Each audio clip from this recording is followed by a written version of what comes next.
I'm Vicky, I'm an addict, and thank you, Michelle, for asking me. I think it was almost a year ago that I was asked to come and do a share, and I thought, wow, you've got some serious faith that I'm going to make it till next December. But I did make it. I turned 22 years clean and sober on the 10th of December, and it's just, it blows my mind when I think about it, but at the same time I kind of think, yeah, and because I've just kept doing what I was suggested to do in the beginning. When I kind of always go back to the beginning of my story. I grew up in a family where alcohol was used liberally, daily. My parents didn't drink like I did, but they definitely drank every day. And there was a lot of partying back then. I guess it was, I don't think it's any different to any kind of upbringing that people might have had during the 70s. It was like lots of alcohol, parties, dinner parties, and by the age of 6, I was going downstairs to all the mess that had been left, and plenty of alcohol had been left behind too, so I'd drink all that, then clear up so that nobody knew. Life was kind of okay up until I got to the age of I was 8, and my mum was taken into hospital. She had cancer and she was in hospital for long periods of time. So I had to look after my younger brother. My dad was always working. He worked at home, but he just wasn't present at all. So from the age of 8, I was looking after my brother and my dad to a certain extent. And my mum eventually died when I was 11. And I absolutely believed that when I used drugs, that was the reason I was using them. I come from a long line of alcoholics on my mum's side of the family. I don't know that that's necessarily the case for everybody, but that's definitely my truth. And I just saw it as a way, it wasn't a violent household, it was a way that people had fun. And I can remember as a kid thinking, I can't wait till I'm grown up to do that. So I had this kind of dissatisfied thread running through my life from as far back as I can remember. And I was really awkward and uncomfortable in social situations. I didn't know where I belonged. I didn't know how I was supposed to be. Absolutely riddled with self-centered fear from as far back as I can remember. And I've learned that since coming into these rooms. I didn't know. When I came in, I didn't think I had any fear about anything. And I progressed. I got asked to leave home at 17 as a result of my drinking and being particularly vile towards my father and my stepmother. My brother just kept out of the way. But I was just a horrible, angry. From the age of 11 onwards, I just didn't want to comply with anything. I was brought up, I knew what was right and what was wrong. I was taught that. But I seemed to have this thing inside me as I'd do the opposite of what anyone wanted me to do. And I don't know if that was because I wasn't noticed if I was doing the right thing. So yeah, I left home at 17 and that was it. The party was on. I was drinking by then. I never ever had one drink. I didn't get that concept. I still don't get that concept. I can go round and see my stepmum and she's got half a bottle of red wine there. I just don't get it. It's not a part of my makeup at all. And I was taking other drugs as well. Again, I was told the pitfalls of that. And I grew up in the kind of just say no generation. And I can remember having a picture from whatever magazine I was reading at the time on my wall of Zamo, looking a right state. And I always swore that I would never ever use heroin. I'd only drink and I'd only smoke. And the kind of places that I liked to hang out were festivals, squat parties, warehouses. I was not a nightclub girl at all. They made me feel so uncomfortable. They made me cringe inside. So those kind of dirtier, grottier places that it talks about in the book were my scene. That's where I was comfortable. And, the party was on once I left home. There wasn't anyone to tell me what to do. I had jobs. They didn't last very long. I usually left before I was about to be sacked. I worked behind bars, which was my favourite place to be. We were talking about that outside, and the best job I had was a living job in a pub.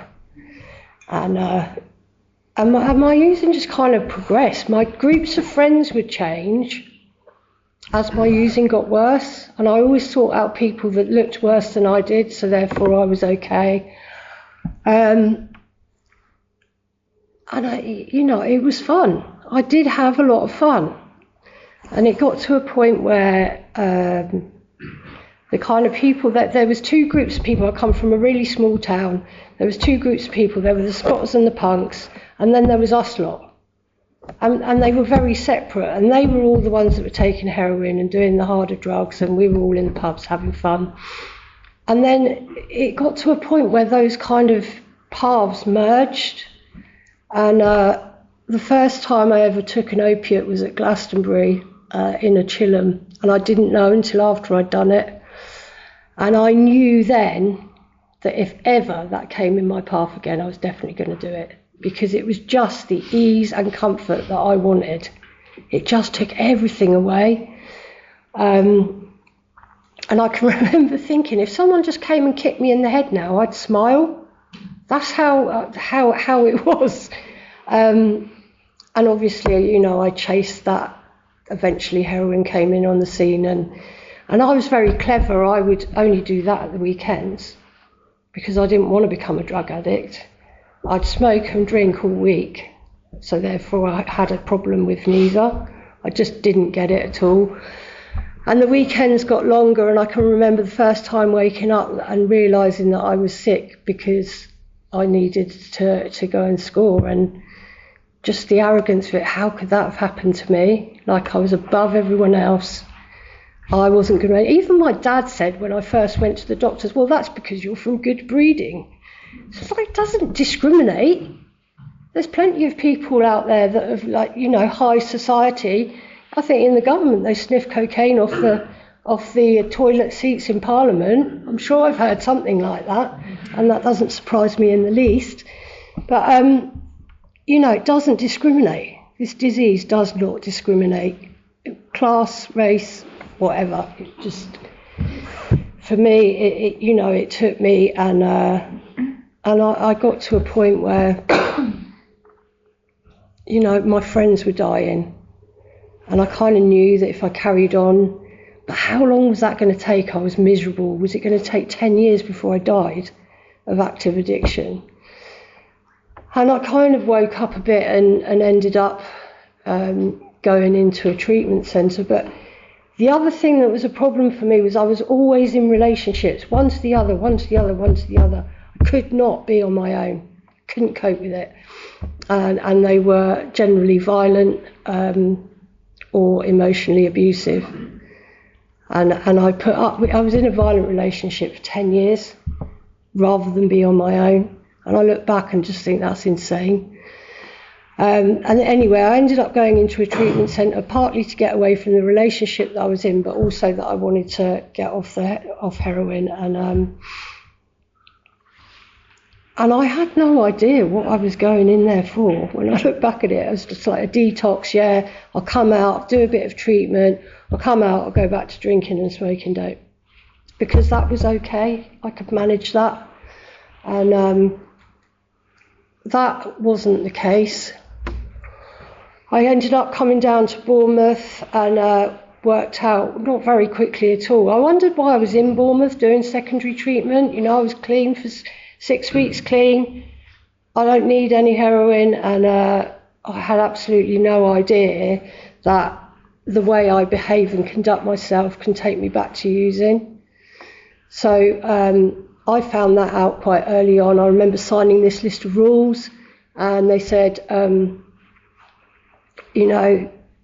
you've got to keep these rules in order to stay here. And within a week, I was with some guy who then ended up telling the counsellors before I could tell them. Never mind the fact I'd been given an opportunity of a mini women's group where I could have said, no, I'm fine, nothing wrong with me, I'm quite all right.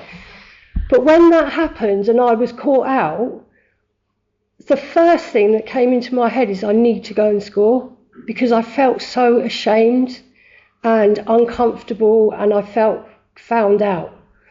And that's when it kind of clicked in my head. I needed to look at my behaviour. It isn't just about stopping the drink and drugs. Anyway, I ended up graduating from treatment, pulling a guy out with me, and ended up having kids with him. Ended up with a sponsor. I got a sponsor, but I only needed to work steps 1 to 5, because I would sit in these rooms, and if you've been to prison, that's not my story. If you've done this, that's not my story. If you've done that, that's... So I separated myself.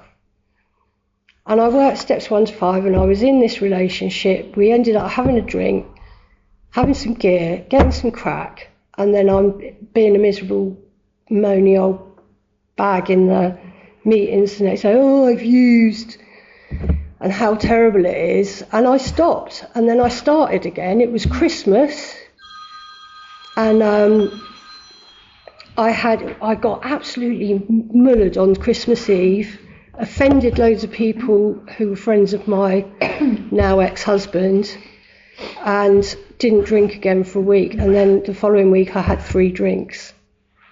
And that was after I'd had my child, and I'd had 1 use up while I was pregnant as well, just a joint and a pint. So my head's telling me I'm okay. I'm not really like you guys, because I can pick it up and put it down. Anyway, fast forward 6 months, not doing any work, going back to meetings. Oh dear, I've used again. And my sponsor said, you need to put this relationship on the back burner or you will use again. So I got rid of the sponsor. You know, I'll show you. How dare you say that about me? I'll show you who's going to use again. And she was right. That's exactly what happens. Because I wasn't putting the 12 steps first. I was putting a relationship above my recovery. And I can remember thinking when I started back into the relapse properly, I'll get him to get it. So when it goes wrong, well, not when, if it goes wrong, I can blame him. And that's what I did for the next 19 months and ended up in hospital. Lots of things happened that hadn't happened before. Social services coming in and prying into my life. I was really, really fortunate with them, because by the time they got involved, I was ready to play ball, and they did help me out, no end. I ended up going back into detox. I got housed, and I detoxed near Christmas. And I can remember saying, they said, you can go in before Christmas. Oh, no, I can't do that. Can't possibly do that. I need to have that Christmas. And they said, why can't you? And it was just, I wasn't a quick thinker. I couldn't think on my feet. My ex-husband is really good at that. It's like a finely honed skill that he's got. So I ended up going in before Christmas, and I came out and I just hit the meetings. I didn't go back into treatment again. I got a sponsor. I worked the steps, by no means perfectly. I had this child who was 2, who was still up at 10 o'clock at night, so she needed to be put in, because I'm done by 8 o'clock. I don't need little people by then. Thank you. Oh my God. So, you know, that's all I've done. I got a sponsor and I continued to work through these steps, and I've had some really, really hard times in recovery, really hard. Beginning of lockdown, he'd started drinking again. Beginning of lockdown, he leaves, and I was really resentful. It's like, how dare you leave now? Because I was on my own. We couldn't see people, and it was just, I've got 3 kids. They were there, but they're the ages that they are, and it was just like, I've never felt so alone. And all I knew to do was to get on Zoom. And I know a lot of people didn't like that, but I believe that doing 5 Zoom meetings a week absolutely gave me something to focus on and to continue taking actions in the steps, no matter how hard I found it. And I believe that it's the steps that have carried me through those times. Had I not been taking the action, I'm one of these people that I do put in action every day. I don't sit back and think, oh yeah, you know, I'll leave it a few days. I don't spend long periods of time doing that, because I know I won't stay. When stuff comes up, I won't stay clean. It won't happen. I can't get through without continuing to inventory, continuing to look at myself and see where I can do better. Because you've taken the drink and the drugs away from me, and I really struggle emotionally. I find feelings really intense, and I've had to do a lot of work around that, and I've had to also seek outside help. I've had health issues which have they've literally taken my feet from underneath me, and I've had to learn to sit with myself, which has been an absolute nightmare. Because my last kind of strategy for keeping away from myself was to keep busy, and I'm not able to do that anymore. So I've had to look at stuff that I was ignoring for years, and to continue just to keep going. You know, I cannot think of anything worse. I've absolutely been restored to sanity around taking a drink or a drug. And I believe that's because I've consistently worked the steps. I've still got a sponsor, and I still go to meetings, and I still sponsor people, and I do service. And that's why I'm still clean. That's how I've got through the difficult, challenging times in recovery, because they will come. It's not true that Vicky gets clean and life becomes a bed of roses. It certainly wasn't a bed of roses before I was using, so why I had that delusion when I came in, I don't know. And I've been given a fantastic way to live life as a result of taking the action in these steps. And I've had times when I've been on the floor, when I've just got to points where I'm tired. It can feel like a fight, and I don't want to carry on. But I'm able to voice how I feel. I'm able to, I'm able to tell people my truth, and I'm able to live in my truth today. I'm more aware, I guess, of what my truth is and what I can and what I can't deal with in recovery. And I'm coming up to 55, and I think, Jesus, where's all that time gone? It's all gone bringing up kids. My kids are amazing. I'm really proud of my kids, and I put a lot of time into that. And now it's kind of time to sit back and see what I want. And that's okay. And I've been given such an amazing life. I've had so much fun over the last 22 years and met so many people. And as much as I can isolate, because I like to isolate, I know that if I'm in trouble, I just need to pick up the phone. I know enough people to know that there are people out there for me. And I've been given a fantastic life. But I do really believe that it's consistency of taking the action in these steps that's got me through. It's nothing else. My bright ideas would have finished me off a long time ago. I'll leave it there. Thanks for listening.